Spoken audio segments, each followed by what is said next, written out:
Hey y'all, so the episode started out with Emmett and Keisha running, and Emmett tells her that Tiff tried to do him on Valentine's Day. And Keisha was nervous whether he cheated or not, but he had good news to tell her that he didn't. She was like, she knew she could trust him, but she thought she could trust Tiff. But it's like, Tiff thought she could trust you too, though. She's not really mad at her because she knows the situation is still fresh, so she says that she's just gonna have to talk to her. In their next scene, Keisha kind of was mad at Emmett because he didn't tell her sooner. But I don't know, I still feel like he told you. Like, and I don't think this is that much later since Valentine's Day.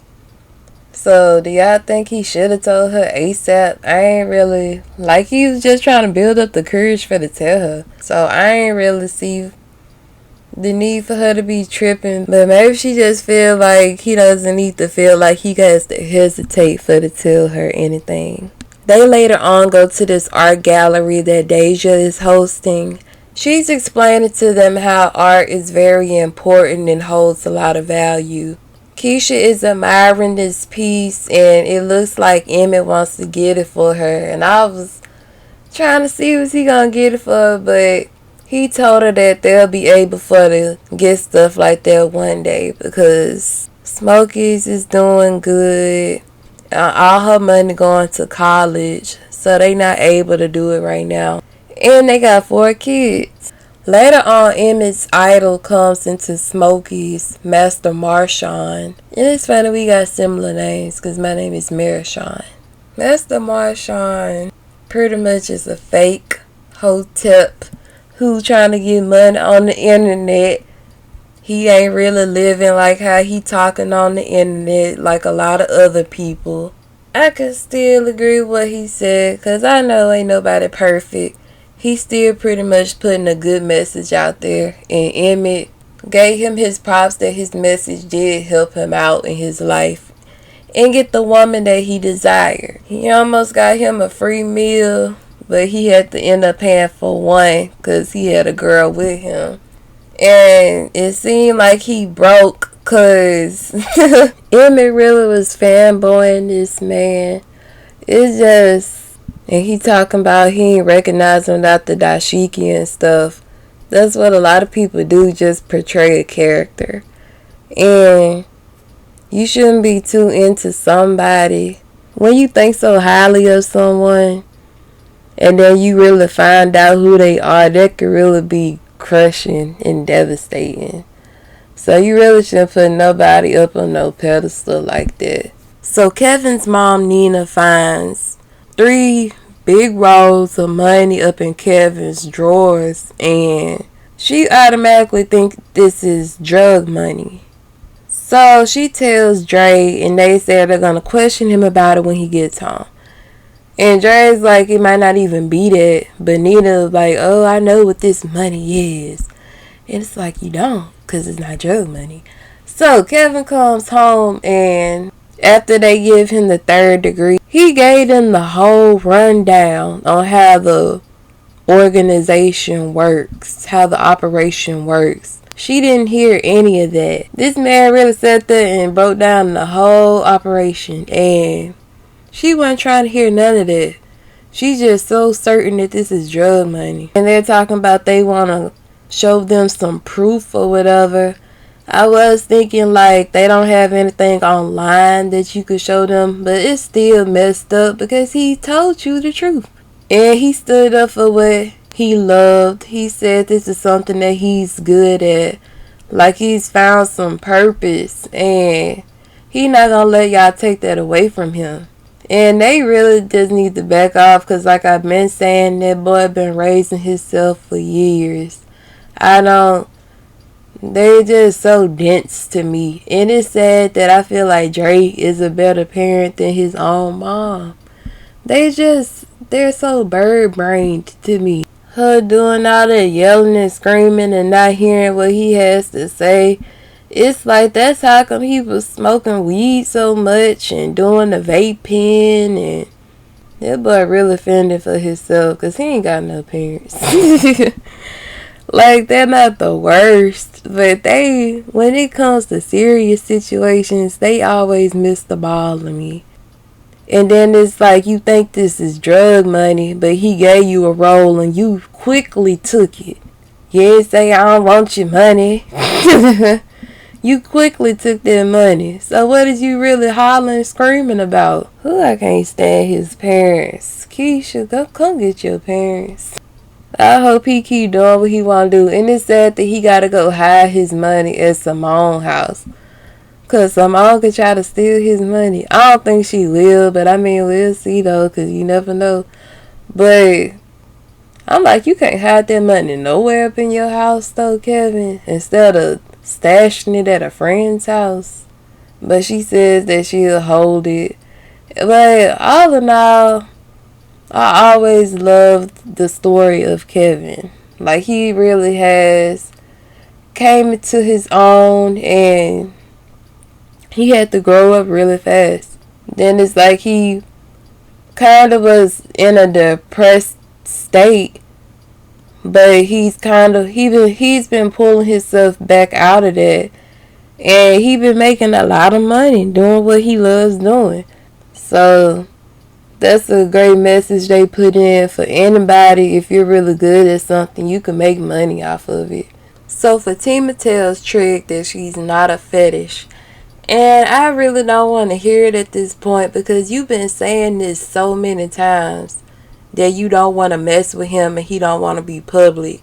Yet y'all still always in the bed together or on the table together. It's like this dude ain't made no changes. He just instead of telling you that it'll happen eventually, still making you them fake promises. You've been going along with it every time. As soon as y'all be done doing it, you want to be back. Like, I guess that's when you snap back into reality. Fatima tells Trig, if you walk out that door, don't come back no more. And she's done being a secret.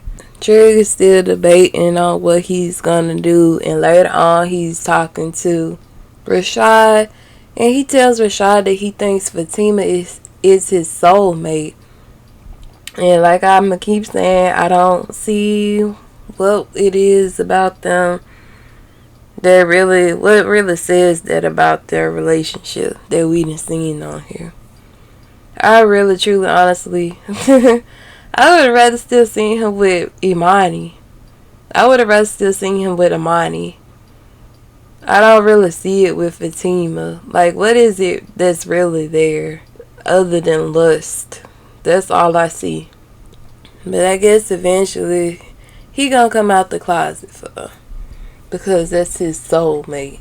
The only really thing I could really see with them, maybe, is just the fact that he could say that she's kind of pushing him to live in his truth. And that's it. That's all I see. So Rashad goes to talk to Tierra, and that scene pretty much confirmed what I said. She was just looking for some male attention, and I don't think that they really even want each other. I said that. Y'all should listen to me. There's a lot of stuff I done said came to pass on here. So, I guess he basically trying to build up his ego, trying to let her down. Like, he don't really want her.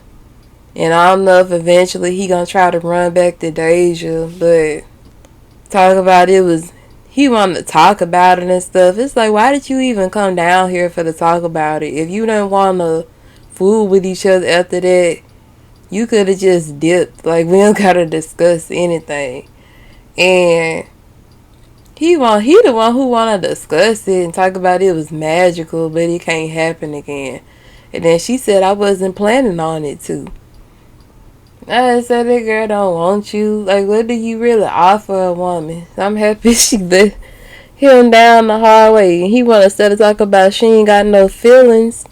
But you came down there for to try to crush her feelings. So, what that says about you? She said that she doesn't really like Trig, and she's messed with Rosalind. She basically just uses people for to get what she wants. That's the type of woman that she is. So she ain't worried about no dusty dude. She just wanted to get her freak on that night. And of course he was the easy target. So that's what she got out of him. Cause what else can you get out of him? So that part ain't make sense to me. Other than a quickie. So Tiff tells Rob that she tried to get on Emmett, and he stayed calm about the situation and said the next time you want to talk to Emmett, talk with your mouth, not your body. So they're still in a good place. It's something about them, I don't know. Is it that they don't have chemistry? Is it that Amar not a good actor? I don't know. They're okay though, but it don't really seem like, oh, we got a real connection here. Like, I don't get that with them like I do with Emmett and Keisha. Low-key, I really feel like he just with her because of her looks. Because what else does Tiff really offer? I mean, and of course he offers his looks and money. So, and he offers security too, because she needed a place to stay. So that's that. Like my mom told me, people use each other in relationships. That's what it's about. So Jada and Darnell are discussing whether they want to have a big wedding or a small wedding. And Jada wants it private and probably in somebody's backyard, just outside. And I like that concept. That's probably what I'll have one day, an outside wedding. But Darnell wants to have this big extravagant wedding, but eventually they agree on having a small intimate wedding because, like she said, he already been married 3 times. So when people get their invitation, they gonna be like, they ain't do it again. Dipped in his savings or did something for he's gonna basically pay for the wedding or the majority of it. So that's good. He needs to step up and do something. So it does seem like he's really excited for to marry her, because he's been waiting his whole life to. And why do Jada still got this carpet on her head?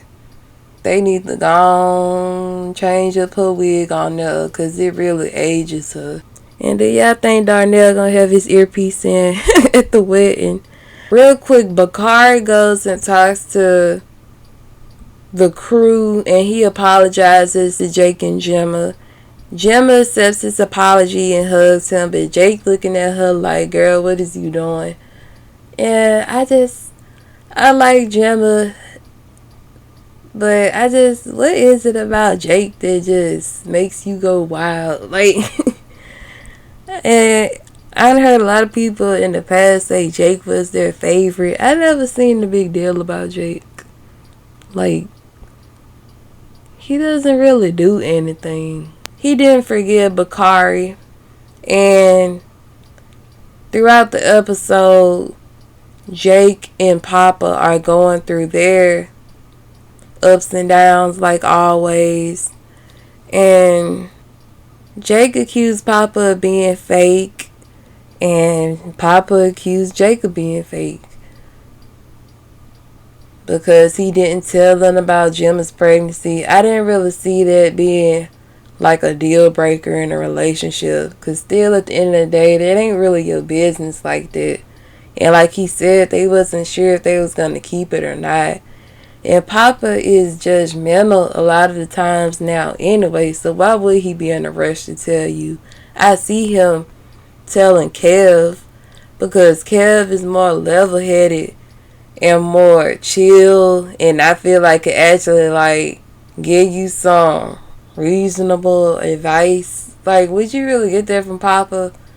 Like, Papa is intelligent and stuff, but I still don't feel like that's the type of guy you in a rush for to tell your business. Because you already put him on blast in front of the school anyway. So what are you talking about, Papa?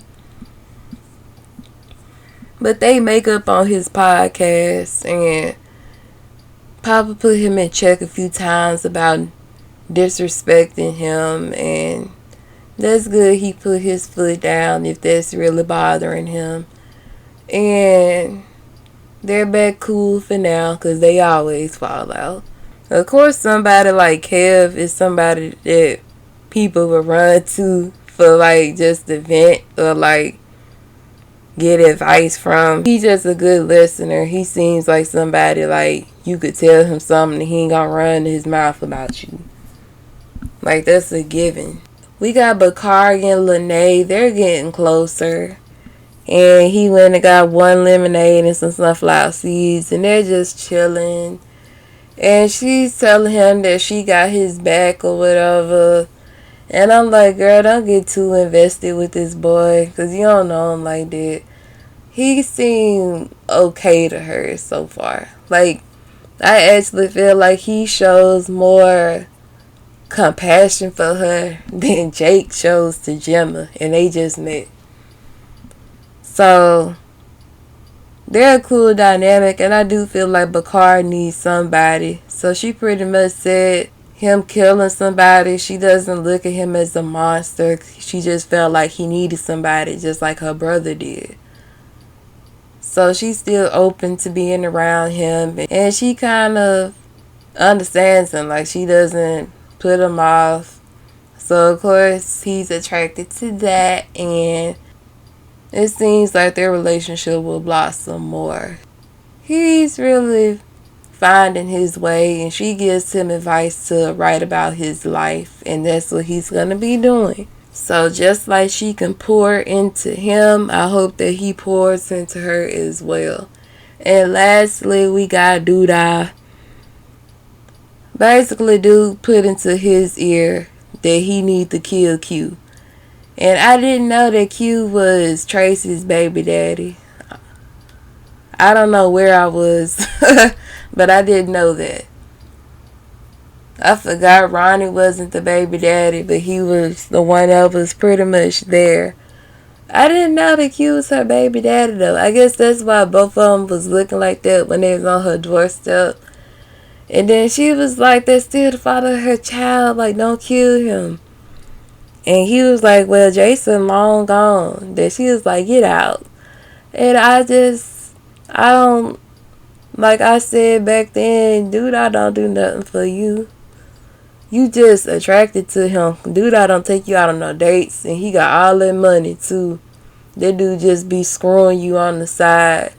And you satisfied with that. Q done been in control all this time, and this random guy put this in your ear, and then you just was so certain that, yeah, I'm gonna do that. Like, it never crossed your mind if Q was out the picture that you would be the man in charge. But I guess they're just doing this to bring some crime back into the show, and they gotta have a bad guy, and that will be Duda. He went and killed Q with no hesitation. I was thinking he was going to rethink it or something. He always knew that he was a snake, basically. It's like, if you knew that, you shouldn't have him around you. But I know people can always switch up on you. Or you should have had your guard up more. But that took me by surprise because he did it so fast. It's just like this dude just was so happy for the gone step back to the bad side. It also looked like Emmett is finna have some problems at Smokey's because of Doodah trying to retake over everything. And I went over this part, but it got cut off. But Keisha is going over sight words with EJ, and it seems like his condition is improving, so that's good. And I know Emmett gonna keep her around because he need the help. But speaking of Emmett, make sure y'all go check out my Jacob Lattimore video. Make sure y'all check out Dropping Gems on YouTube. That was the Shy. I'll be trying to make these videos as short as possible. Please like, comment, and subscribe, and thank you for watching.